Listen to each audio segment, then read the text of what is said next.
Bet online is the fastest and easiest way to wager on all your favorite sports contests and events with first to market odds and lines. Now, find Find reviews reviews and news and for news for every league, every including league, Major including League Major League Baseball, Baseball, NFL, NFL. NBA, NHL, combat sports, esports, and even golf. Bet Online continues to be the top online resource for all sports information from live in-game betting props and futures. Head to Bet Online today or use your mobile device to join today and make your first sports bet. Now, use our promo code BLEAV50 to receive your 50%. Welcome your bonus on your first deposit. Now, Bet Online is where the game starts. All right. What's going on, everybody? Welcome to Believe in Bills. Of course, I am joined as always with the two legends, Coach Muki Hawkins and Ruben Brown himself. Tough week, but we're gonna make it through it. What's going on, fellas? How y'all feeling? Bye, humbug. The sky is falling. Mook, the sky is falling. It's game number three in the books. We going into 4. We got a long way to go. Right. Absolutely. We got we got the Baltimore Ravens coming up, but we're going to touch on the Dolphins game a little bit. So to start us off with, we're going to have our kickoff as usual, right? So Coach, tell us just about what was some of the things that went wrong in Miami, that helped them pull it out. Well, first and foremost, one thing that went wrong before all that, I guess I put my foot in my mouth. All right. For all the Dolphins fans that I said that the Dolphins wasn't on the Bills level, let me just go ahead and no, you don't have to eat that. No. Put my foot in my mouth, right? Because the Bills didn't, do what they should have did. But you give Dolphins credit. They didn't make no mistakes. They didn't make no mistakes, and the Bills made mistakes after mistake, and it kind of cost them the game there. So learn, like Ruben said, it's only week 3. We'll see, who's built the last, so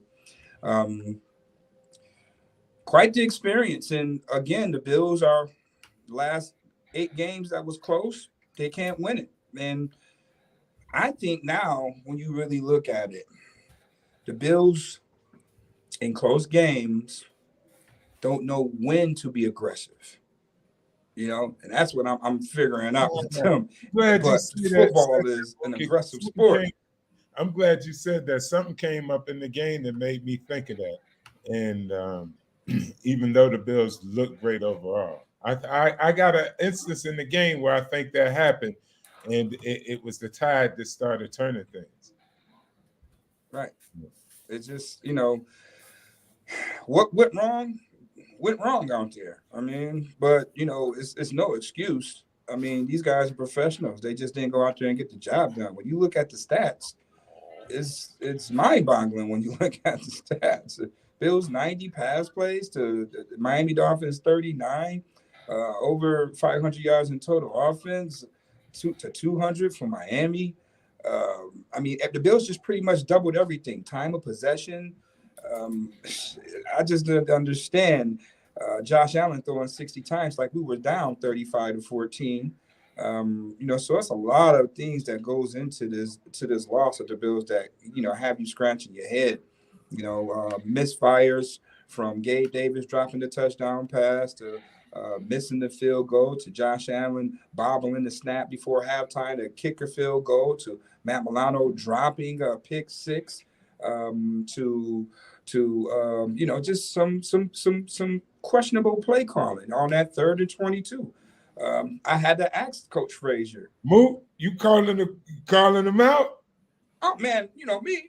I know you. Just want to get down to the bottom of it, Ruben. I know you. I know you gonna get it. I know you. What went wrong on 3rd and 22? Yeah. How were they able to complete a 50-yard bomb on the number 1 passing defense in the past 2 years in the NFL? How did that happen? And Coach Frazier, with all due respect, gave me a great answer, and he was very accountable for that. He said, maybe I go back to that. I could have called a better play to put him in a better situation, and that's all you can ask for out of your coach, being accountable, put him in a better situation. And then when I go back and I look at that play, we all know the outcome. But when you look at the line play on that play. The Bills only rushed 3 guys. Yeah. So now I'm really scratching my damn head because where was this at last year with 13 seconds on the line? You should have dropped 8 in coverage then. Now you bringing up old stuff, Mook. You like you like a bad. We're still mentally scarred, Rube. We're still mentally scarred from that. And here it is. It's that situation again where the Bills don't come through in the clutch and they supposed to. But so now when you look at that, I say, okay, got 8 back in coverage. Now let's really look at the play. They go bunch left. You got Waddle singled up on the bottom screen by himself. Now we got undrafted rookie from UB, Jamarcus Ingram, gives Jalen Waddle a free release off the line of scrimmage. Cardinal rule, you're never supposed to do that. You're supposed to jam Waddle up, disrupt his timing, disrupt his route, so that your safety could diagnose what's happening out there. That where the play went completely wrong at from the beginning. So can I say that was a bad call by Frazier?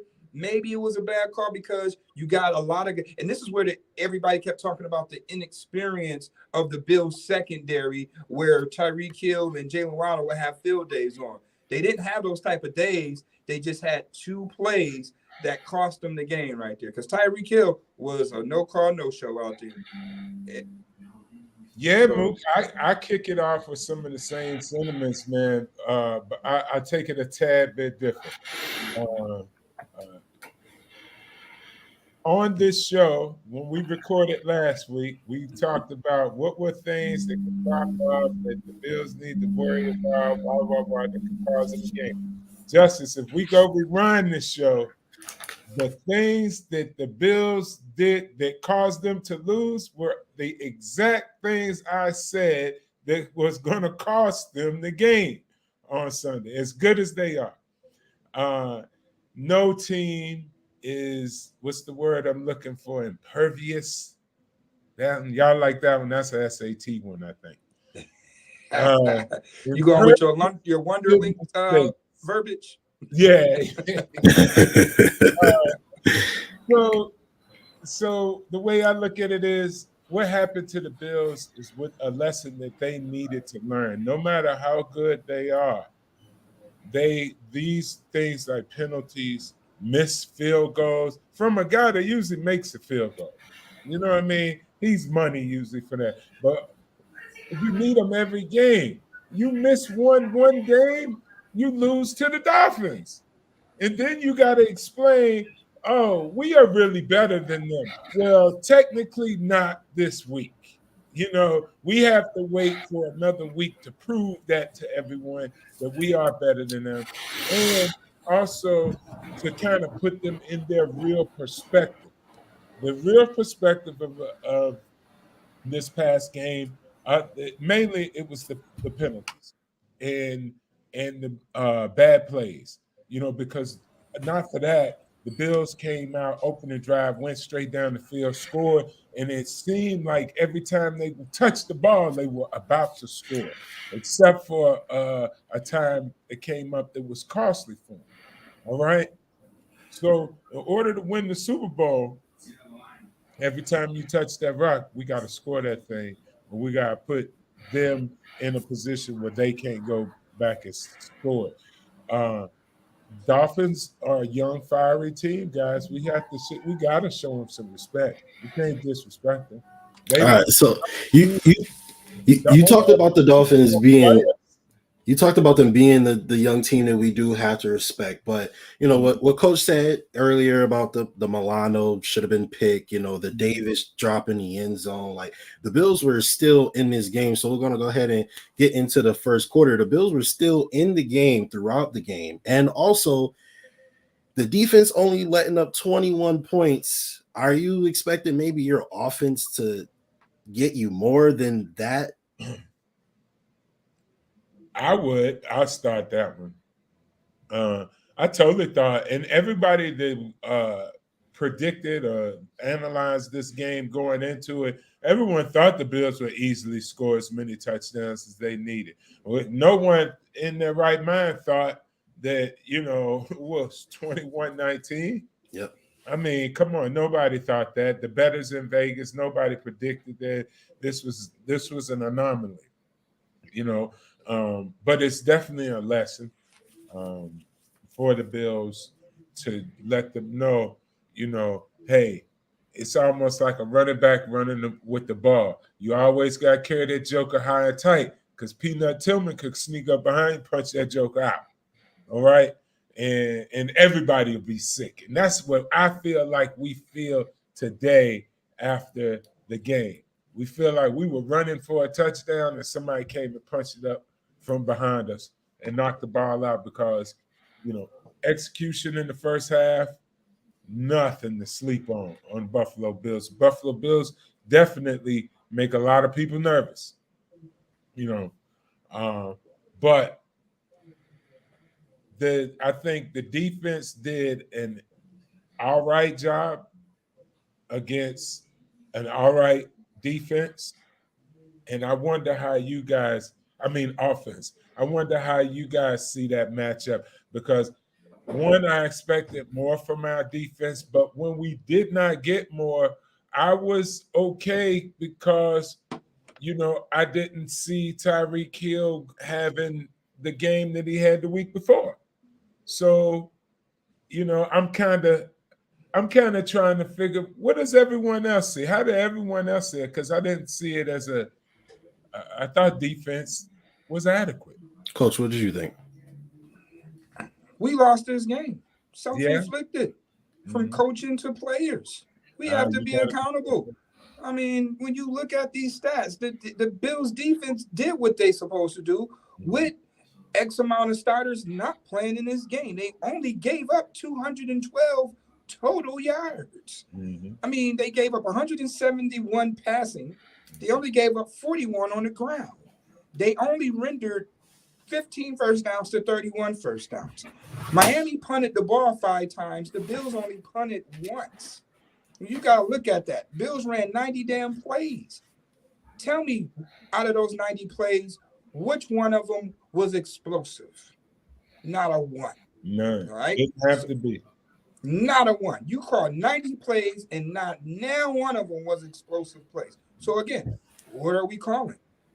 When you look at it, when the Bills first drive, they just marched down the field and just, come on, Miami, I ain't nothing. We just marched around the field like it was nothing. 3 and out. Defense get them to go 3 and out. And then what do we do on offense again? Go super conservative. We run the ball twice deep in our own damn territory. Yes. Now it's 3rd and long. Yes. And they know we got to throw the ball. And they send pressure. And Josh Allen, Fumble. Unrecognizably, not stepping up in the pocket, forces the turnover, give this team the ball on the 5. So the morale shifts. They score. So it's not what Miami did. It's what the Buffalo Bills didn't do. And this is why we ain't 100% advancing against the Kansas City's in 13 seconds, or beating the Tennessee Titans last year on the goal line, or beating Jacksonville. It's the certain situations and the play calls that the coaches are putting them in and the players are not executing. So basically, you talking about the number one thing that's practiced in the NFL is situational football. They constantly sit down and bring up different scenarios when it's going to be a pressure cooker situation and they got to hurry up and run plays, or, they've come off of a bad turnover or something. All of these things are played out on a daily basis. So you basically saying that the Buffalo Bills keep coming up with the wrong answer for those situations a lot of time. And I like what you said, Mook, because when the Bills had just scored, it's like you can't stop them. They could stand in shotgun all damn day and throw the ball and get it to whoever they wanted on the field. And then they ran it 2 times. I was like, what are they doing? I said, from my perspective, I love running the ball now, guys. Now, you're going to hear me have a bit of a contradiction, but this is only in a matter since that we talking about winning the game and putting your foot on somebody, keep them down. They just scored, and they scored easily just throwing the ball. Now you throw a couple of 2 little run plays in there, then you get stifled. Now you backing up, and do you notice all that momentum started rolling from that, opposed to coming out there and Josh is your guy.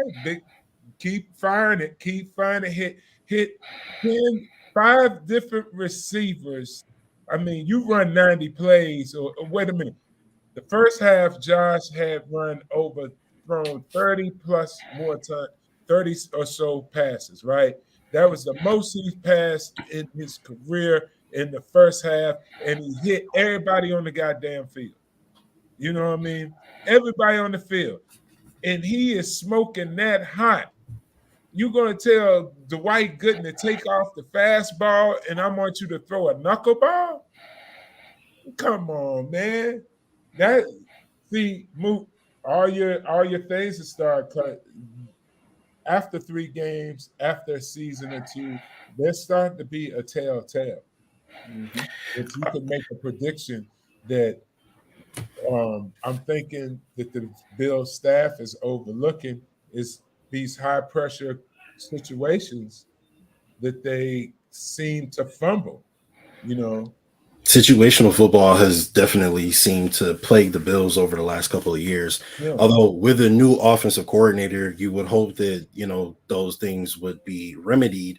And although maybe the situational football wasn't terrible on Sunday, the execution wasn't great.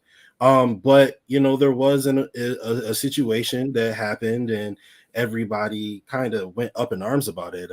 Ken Dorsey up in the booth, when they were unable to spike the ball to get the kickoff, he showed a lot of passion and frustration, and he looked pretty frustrated. Coach, from somebody who's talked to Ken Dorsey and seeing those guys up close in person and how they were feeling in the moment, what do you think about Ken Dorsey's meltdown? That's regular football. If you're a football guy, I love the passion. I told him when I interviewed him, I love that passion. I love that because he as offensive coordinators, we're perfectionists. We want to be perfect. And if it's not perfect, we are going ape shit out there. I know I am, and I'm not even on Coach Dorsey level. I was feeling the same way from my couch when Dorsey was tearing up the club up in the booth. So I admire the passion. And, hopefully, and then they said he was a fiery guy. The players already knew that he was a fiery guy and say, no, his ass got to go up in the booth. Too much. They told us. They told us before the season even started that this dude is a fiery dude and he's a competitive guy. He got to be in the booth. He can't be in the sideline. Yeah, and we see why he can't be on the sideline. He might start a fight if he was down on the sideline, how he gets fired up. I'll say this to that. What was you going to say, Justus? I was just going to ask you, as a former player, you being on the field, you having to, experience those motions firsthand. What do you think about seeing a coach, have that type of reaction? All right. So there's no clear-cut answer to this. It's basically based on the guy, who he is, and how everyone around him has come to perceive him. All right. I've played with coaches that like that dude got a dirty mouth, but he a good coach. Example, Karl Mark. Karl Mark, nasty mouth. You would want him to be in front of your relatives and your family, but you wanted to get the knowledge he had when it came to that football game. He had it. So I put it this way. Is this something that inspires the rest of the team, or is this something that can be an annoyance? Now, when your players are telling your coaches you need to step, that means it could possibly be an annoyance. You know what I mean? So as long as this doesn't escalate into more than what he just did and throwing a little few papers for one game, let me put it to you like this, guys. Marv Levy them wouldn't have done that. They would have had to cut talking with them, pull them to the side, like, hey, there's cameras up there. We put you up there so we can. You need to chill out. We love your fire. We need the fire, but in that moment, do you think they wouldn't have let it slip? hey, look, this is the beauty of what we doing. We on TV, radio, streaming now, and we get to talk about it. Today, he is on a professional football team. So Right. the standards for him just rose. All right. And he has to hold himself in a better manner, just for the sake of kids watching. You know what I mean? Then now, how you gonna explain it to all your young boys, Mook, when they start throwing papers and kicking buckets over and throwing the Gatorade cooler? How you gonna feel? We understood, because emotionally, yeah, we all disappointed and upset, but not all of us could throw papers and stomp our feet. How many of them players, if they would have done that same thing, we would look at them as petty, pouting, get over it, come on, you should have played harder in the game, yada, yada, yada. Hey, you should have had that the end of the situation better orchestrated. Number one, y'all, I'm going to go into the fact that they couldn't snap the ball to the quarterback via direct snap, or because the daggone center only practiced shotgun snaps. So when he got in a situation to actually take a snap from under the ball kept fumbling. They did it more than once in the game. All right. As a coaching staff, them players, every player that is possibly could snap in the course of a week, a year, whatever, you snap the ball to every quarterback out there before and after every practice. That's a fundamental. That's like brushing your teeth in the morning. What, you don't brush your teeth? I mean, come on. And you're going to go on national TV and tell me, who is a professional football player that went to every practice, and you're going to tell me that y'all can't get a snap to the quarterback? You kidding me? I'm an offensive lineman. All three possible centers on a professional team in college is more. The first thing in practice, they all snap shotgun and under direct snap to the quarterbacks. All quarterbacks out there walking. They do it under the quarterback coming underneath. They come out. They give the center a chance to turn left, right, center, back up, pass, block. Now y'all ready to go. Go to your drills. Mm-hmm. You're going to tell me professional quarterback, I went too long on this. But see, this is letting you know there's little details. It's going to keep popping up for the Bills. And they got an amazing team. But, man, you get the wrong people the access to a Ferrari, they're going to crash. Right. And that's something that Coach McDermott talked about when I asked him what was his thoughts. So, just looking at the overall numbers. And he was like, when you look at the numbers, we should have won that game. But again, it's the little things that we didn't do that lost us the ball game. And situational football, he said it, Rule. Situational football is something that we go over plenty of times. So those is back to the drawing board. Things that the Bills have to overcome. Especially it's real. It's an eyesore. It's an eyesore. Hey, we got to pull the scab off the wound. You know what I mean, guys? I mean, we know our team.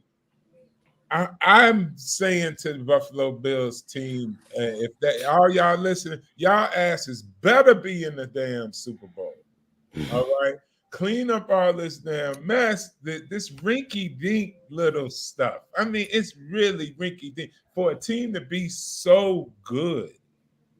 And they won a game over there just the other week. They gave the ball up like 3 times and still won. The Rams, yeah. And speaking of that, the Rams weren't able to, capitalize on the turnovers and come back and win. But I mean, talk about everything the Bills did wrong. Miami didn't necessarily make those mistakes, and now they're first place in the division. And I have to ask, as we get into the third quarter, Coach, you tell me they're at the top of the AFC East? Is Miami legit? Oh, hi. I'm gone. Here we go again. I'm gone. I ain't even going. Here we go with this shoe now. Miami legit. I can put my foot back in my mouth again. Hey, man. Hey, you ain't got to do this. Are they legit? You know what? Yeah, I'm going to say they legit because anytime when you play a Super Bowl contending team and you amass over just 212 total yards and you beat that team, that team, eventually that Miami Dolphins team is going to get better. So, yeah, I'm going to say the Dolphins are a legit team. I'm no hater. I would say Miami is a good storyline for Buffalo this year because, in all intents and purposes, the Bills were going to run away with the AFC East. The Jets ain't going to be able to touch the Bills. I believe the Bills could go and turn the ball over like 6 times and beat the Jets, honestly. And the Patriots ain't much better. So the Dolphins are the competition. They are the competition. They are what the Bills are going to sharpen themselves and hone their skills because I pull out one big stat from the game that impressed me about the Dolphins that let me know that if you happen to give them boys the ball, they gonna score on you. What were they? 3 for 3 in the red zone or 4 for 4 in the red zone? Because we were 2 of 4. It was 3 for 3. They scored 21 points. 3 for 3 in the red zone. But here's the hitting stat, though, Rube. Here's the hitting stat that's not even on here. Once we talk about it again, how many explosive plays did Miami have?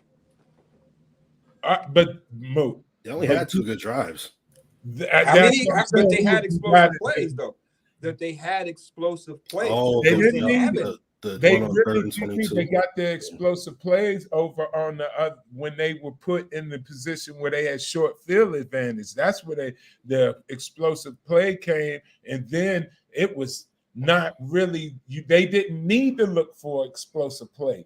I think from the Miami Dolphins, we all, because of Hill, we think of the explosive play as the really only way they operate.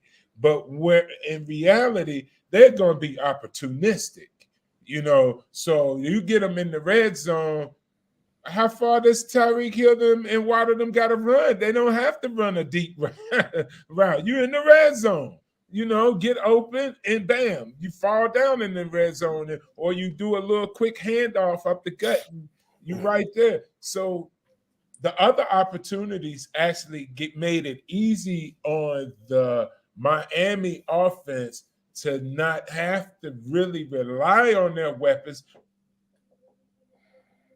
I know we watch a game. If they had to rely strictly on their guns to get them down the field and them big plays, it wasn't going to happen all day for the Bills. It didn't happen. It didn't happen for them. They scored on a conservative range, basically. They didn't really have a real challenge because of what the defense and everything had all transpired. Y'all see what I'm saying? Mm-hmm. Well, speaking of that'll take us to the fourth quarter, and we talked about all the things that the Bills didn't do or did wrong or whatever the case may be, but it was close to 100 degrees, felt like over 100 degrees. Players talk about cramping up and needing IVs, pickle juice, the whole 9. And before we move into what this looks like for the future of the Bills going forward with the rest of the season, how much did injuries play a role in the defeat on Sunday, Rube? I think it was the biggest part of the game on Sunday. We ran out of gas, ran out of time. Them 2 things happened to the Buffalo Bills. We ran out of depth. And I think this game is going to has taken a bigger toll on the Bills than thought originally. We look at it today, we're looking at restacking our depth charts right now with players. Our offensive line is pretty much decimated. I mean, hopefully, a few of those guys can recover. But we went through the whole ringer, and then you go to our DBs, receiver. I want to talk to Diggs them though, man, about their conditioning.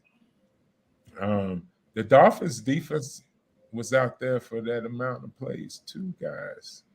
See, I don't want to always feel like I'm the contrarian or I got to be the devil's advocate. No, it was Dolphins players falling out too. Team. This is my Bills. And if them jokers coming to talk to me like, Big Rude, what you think? I'm like, yo, man, what was wrong with y'all? And why weren't they being drugged off the field defensively? Because I know when I played offense and we ran a no-huddle offense, and it was high power in the heat, eventually the D-line will be dropping like flies. But in this case, it turned around on us. Does it matter at all that they're from Miami and they play in that weather consistently? It's tough to say, man. We professional NFL players now. You know what I mean? Yeah. Some of these guys from Florida. You know what I mean? How many guys on the Bills? The whole running back room is from Florida.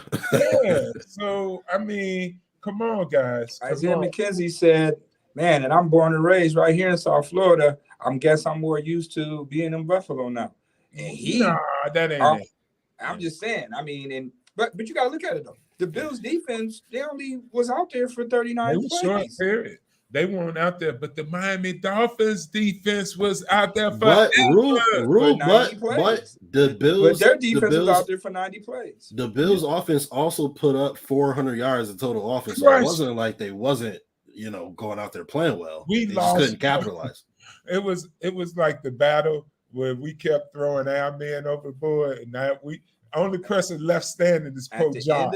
Josh, the last one, the whole O-line is decimated. Thank God, Dawkins, man, I was worried about the older guys over there on the line because, in the past, we've had injuries from those guys, and I really wanted to see those guys make it through. Dawkins, I want him to go through the whole season, no trouble and stuff, and be the guy that I think he can be. And I'm glad they made it, but then we get center, guards, tackle. I mean, that's a tough one. Yeah, you got Tommy Doyle going down towards ACL. You got Ryan Bates, concussion protocol. Mitch Morris not playing. So, that's half your line really right there, in the situation. The Bills at the end of the day, we can cry about the injuries all we want. We can make that excuse, but that still ain't win the ball game. At the end of the day, no matter how many more stats the Bills had over Miami made more plays than the Buffalo Bills did. Yeah. And that's why Miami won that game. Yeah. I just want to give some context real quick. So the injury report was Jordan Poyer, Micah Hyde, Tre'Davious White, obviously, Dane Jackson, Jordan Phillips, Stephon Diggs, Isaiah McKenzie, Gabe Davis, Jake Kumaro, Christian Benford, Spencer Brown, Dawson Knox, Mitch Morris, Van Roten, Ed Oliver, Ryan Bates. So 16 players that ended up being injured before the game or during the game. So that's and he still should have won the game. He still should have won the game. And everyone's multiple times credit for a gutsy game, and you have to give them credit for a gutsy game. Them guys went down there, played in some hot weather, and did the best they could. And they got inched out. They didn't get beat out. They got inched out. And that's what's going to make it so exciting come later in the season. I mean, it's going to be on, man, when they meet up again later on in the year. What were we talking, December later?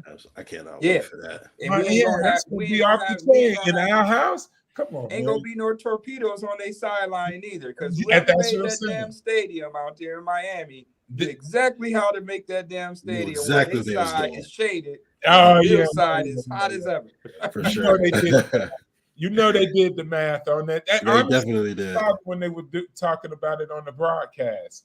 I got to find out who did the architect. I don't know if it was Keywood or not, but that was well designed. And they're smart. Listen, I'm going to tell y'all right now.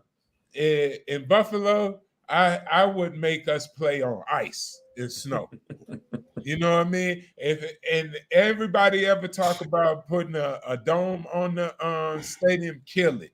You know, we want as much snow in that joker, as much inclement weather, make it just difficult. Oh, okay. Let me ask you, why do you say that though?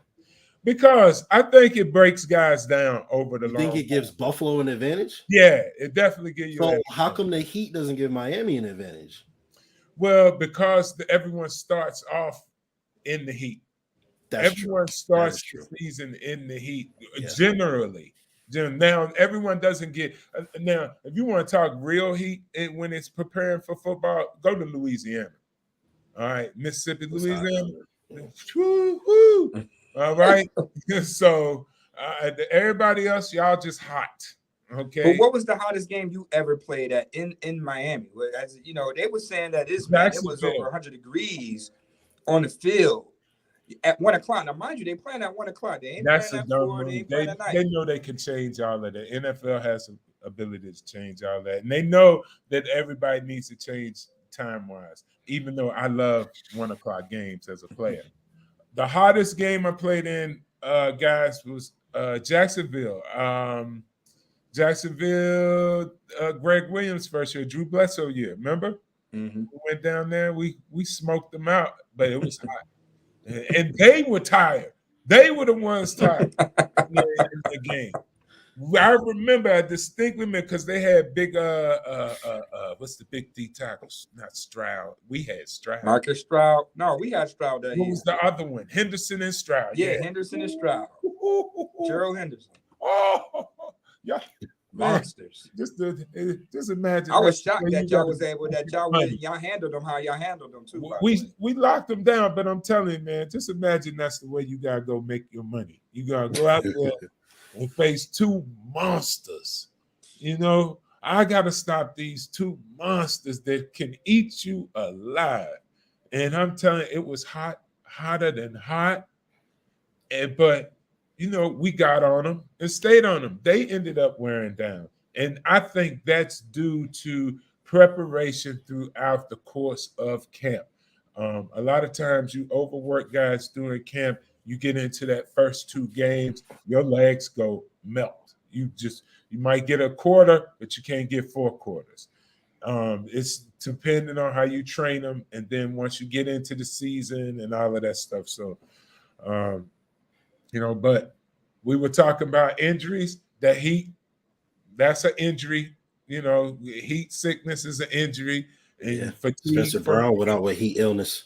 Yeah, and that's no joke, guys. I used to poo-poo it like I'm tough enough, I can make it, until you know we lost Corey Stringer some years back due to this type of thing. So it's become a lot more knowledgeable to me that how serious it is, because you know I grew up in the caveman days. They ain't give you water.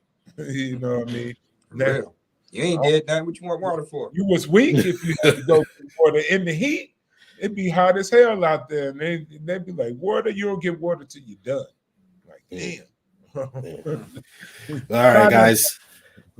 We're gonna go ahead and get into the kneel down, and you know what that means. We have some some special segments for you guys. We're gonna start off with Coach and his thoughts on the NFL week, or whatever he has thoughts on. A moment with Muki. What you thinking about, Coach?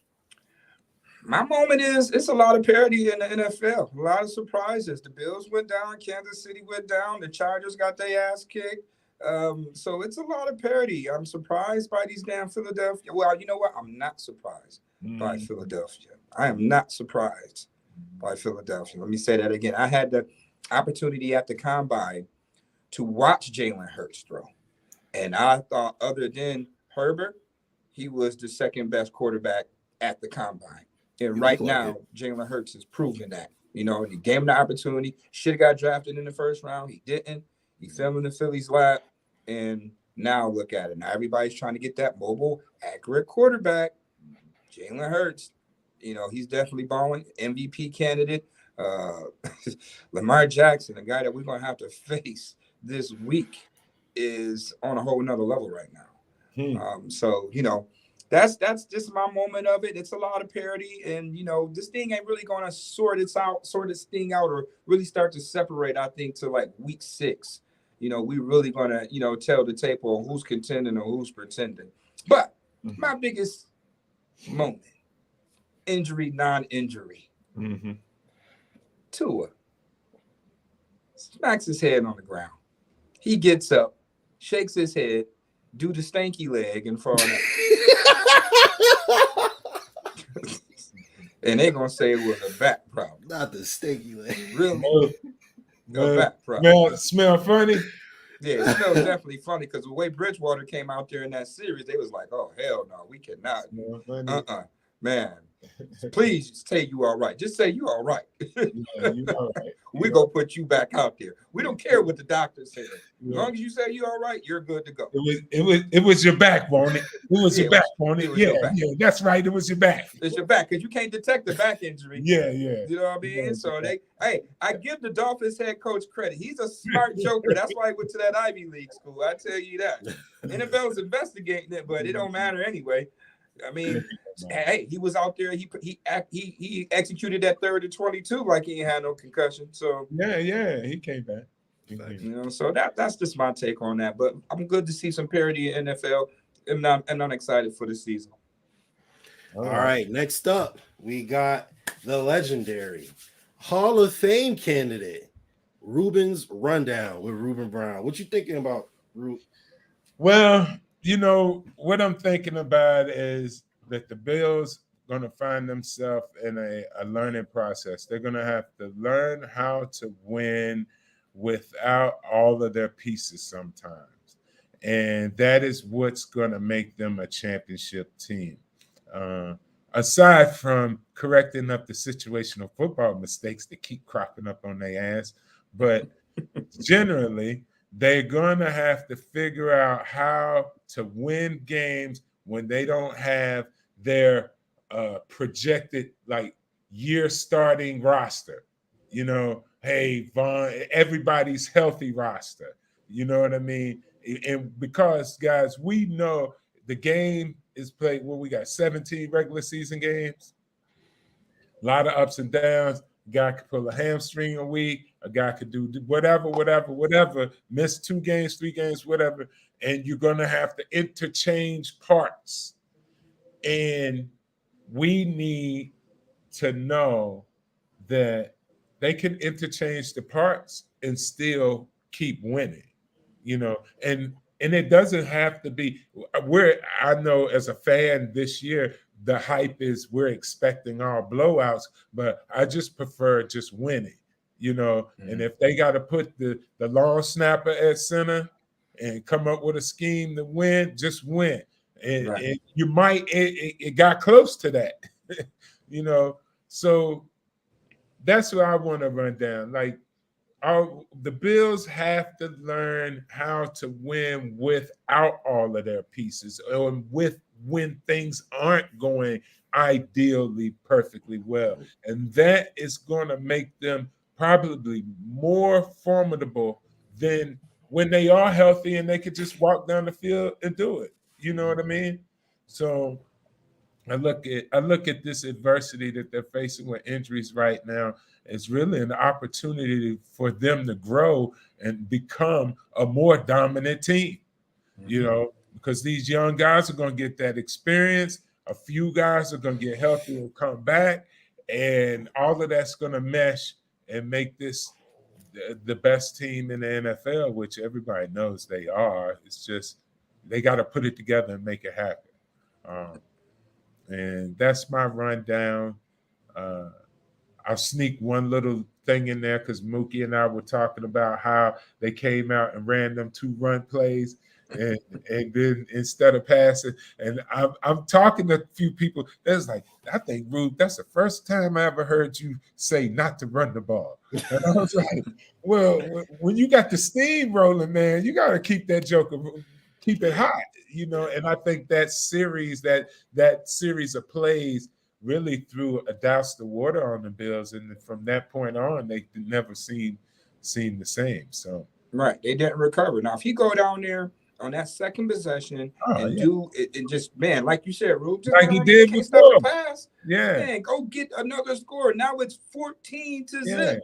Now You know you what I can mean? It's a now whole you can different. appease Ruben all the rest of the game because you Right. up by a couple. You can say, "All right, Ruben, see, we trying to run it. We trying to run it." I'll be like, "Okay." Right. Now Josh Run don't it when gotta you throw up 60 14. So times. now Yeah. you can control in the game Exactly. playing clock ball because now we Yeah. have a 14-point lead. Now you can try to run the ball. Listen, the opening was there for him to pick the ball up and gun it all the way down the field. It was open and you should have taken it. And that's what I'm saying. And this goes into this critical thinking about situational football and putting the guys in the right position and stuff. Come on, guys. The clock is ticking. February is coming. All right. And when February comes, all of that's got to be cleaned up. We got to be on point. Or Andy Reid will be going back. Yeah, You know? absolutely. Absolutely. So, All right. Last but not least, we have a general rule with myself, Justice General Rafford. So for me, the way I look at this game, the more I think about it, the less I'm upset about it. The more I kind of feel like it may be a good thing for the Bills in the long run, right? Outside of it being a conference loss, that obviously affects the playoffs. I don't think the divisional loss will be a problem because I don't think Miami's that good of a team, and I don't think they'll even be in the conversation later on, right? But a conference loss does hurt. I think that going up against a top 5 quarterback in Lamar, who's playing out of his mind right now, and a tough Ravens team, I think that, a little slap in the back of the head, you feeling yourself, you think you hot, and you kind of, you catch one that you wasn't expecting. And, I think this will refocus them. I think this will, reinvigorate them and give them, more ammo, more amp to go out there and make it happen. And, you like I said, you go up against another what we perceive to be an AFC powerhouse right now. And I think these are the games, like Rube said, these are the games that's going to help you prepare for February or January and February. Because like Coach said, we've lost the last 7 one-score games. In January and February, you're not blowing people out the same way that you can, in week 1 and 2. Those are tough games. They've seen what you run all season long. You gotta run the football, especially when it's cold outside. And I think this is where it's and again, I personally I love seeing Coach Dorsey, have that type of passion and show that type of because again, that's how I felt watching it. So to know that the same feelings and sentiment and the same passion I share is in that locker room, it feels good as a fan.